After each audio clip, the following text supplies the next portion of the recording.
నమస్తే, welcome to పొలిటిన్ health. ఈరోజు ఒక చక్కటి హెల్త్ టిప్ తెలుసుకుందాం. సాధారణంగా ఈ రోజుల్లో టీనేజ్లో కీళ్లవాతం లాంటి సమస్యలు చూస్తూ ఉంటాం. కీళ్లవాతం అంటే ఎముకల జాయింట్లలో విపరీతంగా నొప్పి ఉండి కదలడానికి వీలు లేకుండా ఉంటుంది. దీర్ఘకాలిక కీళ్లవాతం వ్యాధుల్లో చెప్పుకోదగినది ఆస్టియో ఆర్థరైటిస్. ఇది శరీరంలో తగ్గిపోవడం వల్ల ఎముకలు పెలుసుబారిపోయి ఆస్టియో ఆర్థరైటిస్ వస్తుంది. వయసు పైబడుతున్న వారిలో ఈ సమస్య అధికంగా ఉంటుంది. ఆస్టియో ఆర్థరైటిస్ ఉన్నవారు ఎముకలు పెలుసుబారకుండా ఉండాలంటే స్థూలకాయాన్ని తగ్గించుకోవాలి. రక్తంలో చక్కెర స్థాయిని నియంత్రణలో ఉంచుకోవాలి.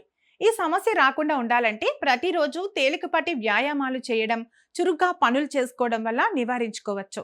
ప్రోటీన్ ఎక్కువగా లభించే సాల్మన్, ట్యూనా, హాలిబట్, మెకరెల్ లాంటి చేపలను డైట్ మెనూలో చేర్చుకోవాలి. చేపల్లో ఒమేగా ఫ్యాటీ 3 ఆమ్లాలు ఎక్కువగా ఉంటాయి. ఇవి శరీరంలో వాపులు ఏర్పడకుండా నిరోధిస్తాయి. కీళ్లలో సమస్యలు ఉన్నవారు ఒక దగ్గరే కూర్చోకుండా తేలికపాటి వ్యాయామాలు చేయాలి. వైద్యులతో నిరంతరం పరీక్షలు చేయించుకుని మందులు వాడుకోవాలి.